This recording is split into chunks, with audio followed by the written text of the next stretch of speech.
I was trying to live a lifestyle that was out of my means and participated in some white-collar behavior that led me to being sentenced to 10 years and 4 months in prison. I served nearly 6 years of it. I had to tell my husband what was going on because he had absolutely no clue whatsoever. And it just kept escalating to the day that he had to take me to the police department to be arrested. I have 4 children.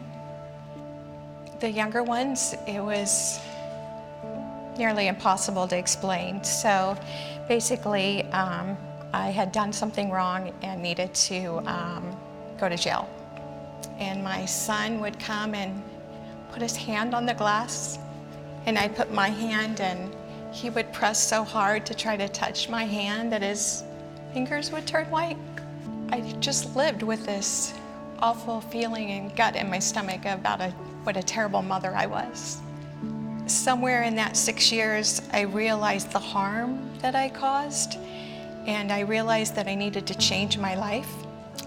I don't know where I would be or how I would have survived if I didn't have the love and support of my family.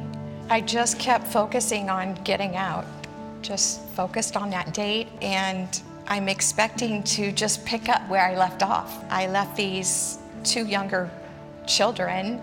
I think in my mind that it stayed that way, and I was going to go home and pick up where I left off.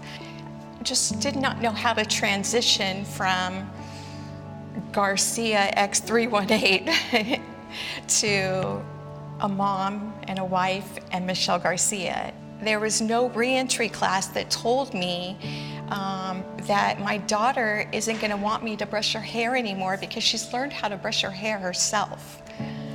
I think that was the beginning of my fall. It was a second sentence. Prison was just one part. Reentry was the second part. I didn't want to die, but I just didn't know how to live. And I didn't know what was going to happen because I had run out of strength. I had no friends that had been incarcerated in my circle that I could pick up the phone and call. I don't know what the turning point was for me at that point, but somehow I found an inner strength that I didn't care what it was going to take, but I was going to make it. The relief from hearing somebody's going through it with you, or that you're just not alone, has so much power. I decided at that moment there was power in my story. I share the ugly and I share the bad because they need to hear it. For one, they need to be reminded they're not alone and that there's hope after prison. I never want anybody to be so ill-prepared like I was. We're sitting in a trial this very moment, but we're together. And I just want other people to know that there's still going to be trials and tribulations when you get out,